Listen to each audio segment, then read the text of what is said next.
안녕하세요, 여러분. 추석이었죠? 저는 지금 감기에 걸려서 업로드를 해야 되는데 조금 늦었어요. 양해 부탁드리고요. 여러분들도 한절기니까 감기 조심하시고요. 오늘의 토픽은요, 어떻게 하면 눈에 확 띄는 이력서를 만드느냐? 저번 시간에는 왜 고용주가 내 이력서를 안 읽느냐에 대해서 얘기를 했으니까요. 오늘은 어떻게 하면 좋은 이력서를 만드느냐에 대해서 얘기를 해봅시다. 자, 우리가 보통 알고 있는 거는요, 이름을 굵은 채로 쓴다. 그 다음에 연락처를 쓴다. 본인의 이력서를 그 지원하는 회사에 맞게 쓴다. 이거는 이제 제너럴한 기본적으로 우리가 해야 되는 세 가지고요. 그 이외에 어떤 것을 주의해서 써야 되는지 한번 알아봅시다. 첫 번째는요, 이름이에요.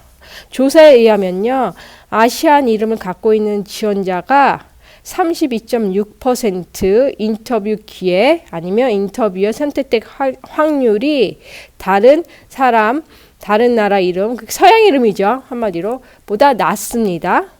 이거는 이제 인종차별은 아니고요. 왜냐하면요, 발음하기가 어려워요. 한국 이름을. 영어로 이제 표기를 하잖아요. 한국 이름을. 근데 이름도 생소한데 그걸 또 영어로 되어 있으니까 발음하기가 곤란하단 말이에요. 그래갖고 전화를 걸 때 이 사람들이 고용주들이 이게 발음이 내가 이름을 제대로 부르는지 안 부르는지 그런 것 때문에 약간 전화하기가 꺼려진단 말이에요. 그래서 저 같은 경우도 한국 이름이 있지만 자랑스러운 목구멍이 포도청이라 그러고 상대방을 배려한다고 생각할 수도 있어요.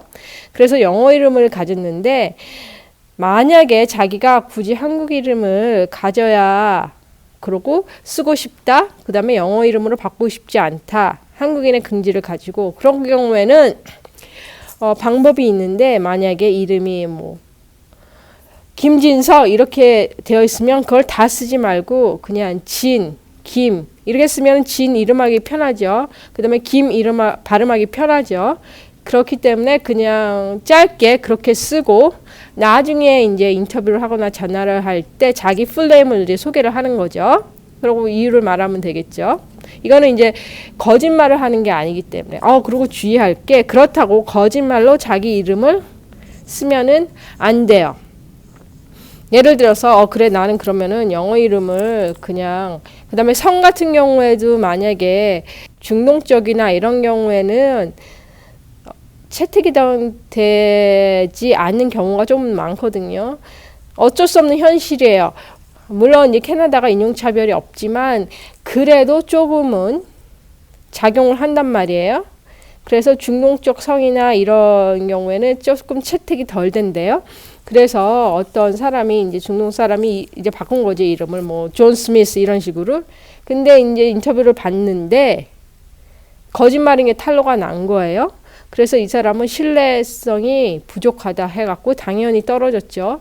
근데 자기 이름을 짧게 말하는 거는 거짓말하는 게 아니죠. 그렇기 때문에 괜찮습니다. 물론 자기가 인터뷰를 했을 때 설명을 해야 되죠. 내 풀네임은 이건데 닉네임으로 이렇게 불러라. 영어도 그렇잖아요.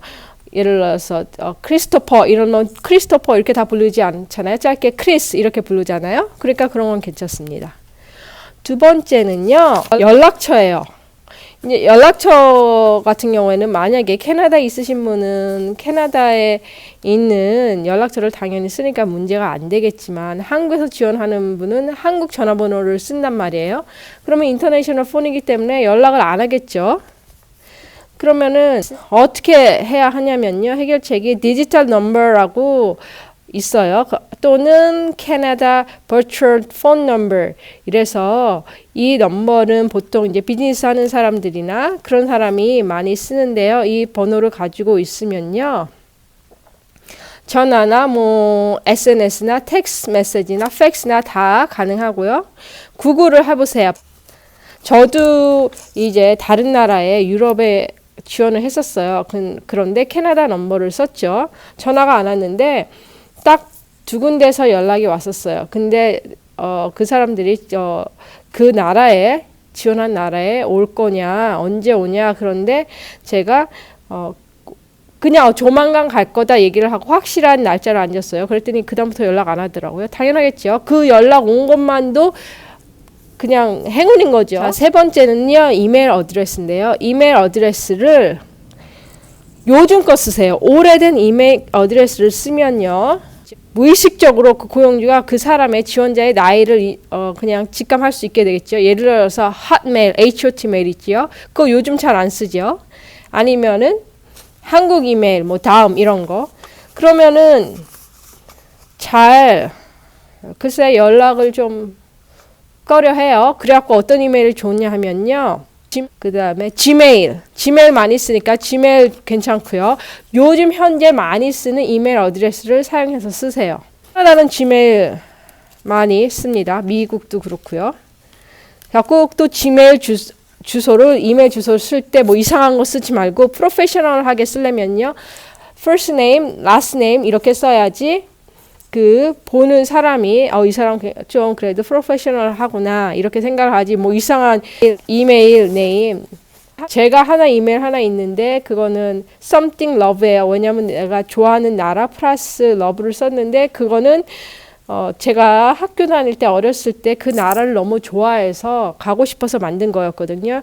그거는 제가 이력서를 작성할 때 연락처로 쓰지 않습니다. 왜냐하면 러브가 들어갔기 때문에 굉장히 아마추어하죠. 네 번째는요. 집 주소예요. 집 주소는 굉장히 트리키한 부분인데요. 제가 만약에 한국에 살고 있어요. 그러면은 한국 주소를 쓰면은 당연히 연락이 잘 안 오죠.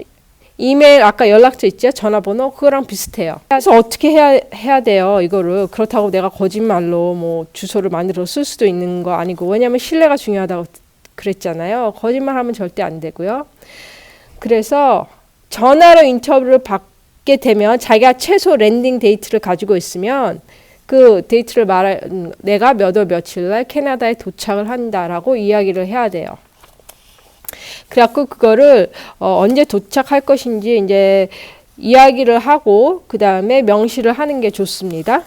다섯 번째 포매팅인데요. 제가 말했죠. 이력서를 이제 보통 컴퓨터로 확인하는 경우도 많지만 요즘 보통 폰으로 많이 아이폰 아니면 뭐 삼성폰 그런 걸로 이제 보통 체크를 먼저 많이 한단 말이에요. 그러면은 폰에서 내 이력서가 어떻게 보여지는지 반드시 먼저 체크를 하셔야 돼요. 그래서 폰으로 보여지는 이력서와 프린터 했을 때 보여지는 이력서가 다르거든요. 그거를 잘 체크해서 내가 이력서를 폰으로 봤을 때 어떻게 보이는지 체크해서 보내시고요. 그 다음에 글자 크기는 보통 10이고요.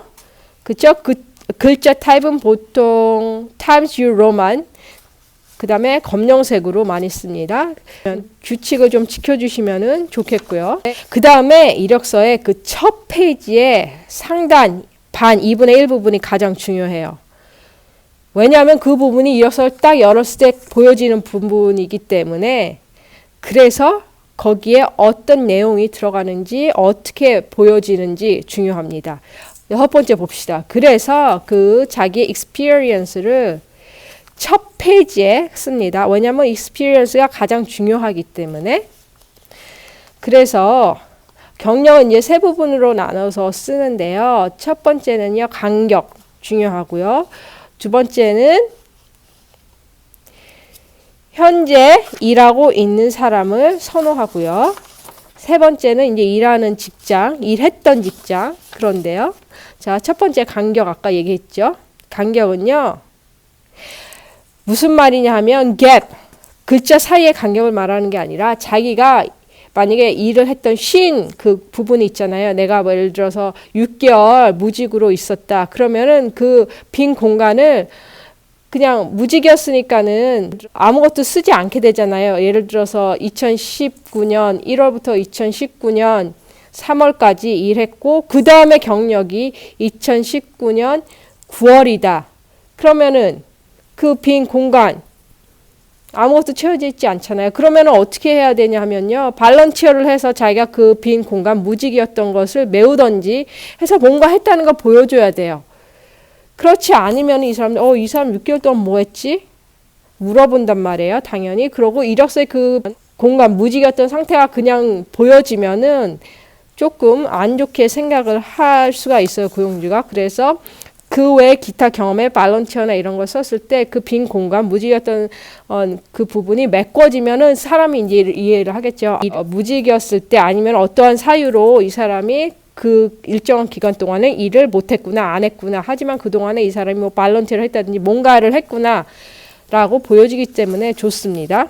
그래서 발런티어를 그냥 아무 데서나 하느냐 그게 아니라 자기가 일하고 싶어 하는 그 직종에 관련된 곳에서 발런티어를 하면 되는데요. 예를 들어서 제가 캐드의 직종에 일을 하고 싶다 그러면은요 그냥 아무 데서 그냥 뭐 발런티어 해도 되지만 되도록이면은 예를 들어서 밴쿠버 캐드 협회라든지 그런 데 가서 발런티어를 하면서 사람들도 알고 인맥도 쌓고 그러는 게 굉장히 도움이 되죠.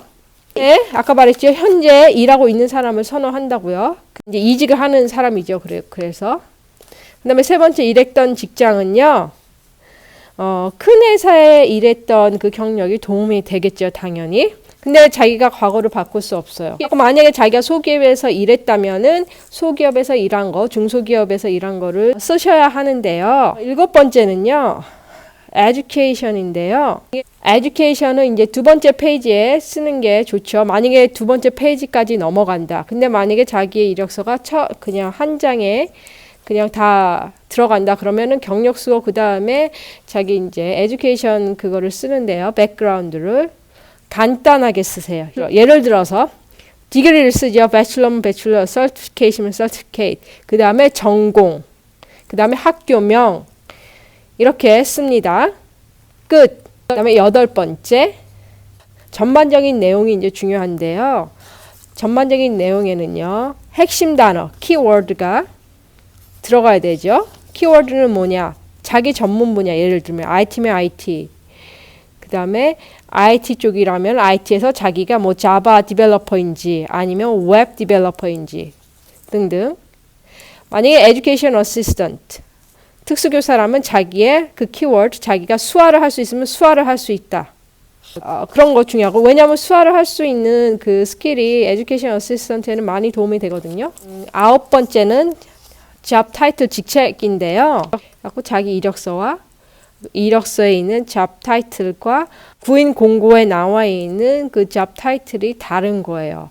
예를 들어서 만약에 구인 공고에는 junior IT consultant를 뽑는데 자기가 과거의 이력이 IT consultant manager였다면 overqualify 하다고 또 생각할 수가 있어요. 자기의 이력서의 그 job title과 그 다음에 구인 공고에 나와 있는 job title이 맞아야 합니다. 그래서 오늘은 그 9가지 어떻게 하면은 매력적인 이력서를 만들 수 있는가에 대해서 얘기를 해봤는데요. 정리를 해봅시다. 첫 번째 이름, 두 번째 연락처, 세 번째 이메일 주소, 네 번째 집 주소, 다섯 번째 그 이력서 포매팅, 여섯 번째 경험, experience, 일곱 번째 education background, 그 다음에 여덟 번째는 전반적인 내용, 아홉 번째 직책, job title. 그래서 자세한 내용은 앞으로 다시 가서 제 비디오를 보고 복습을 하시기 바랍니다. 그럼 다음 시간에 보고요. 안녕히 계세요. 좋아요, 구독, 알람 눌러주세요. 바이바이.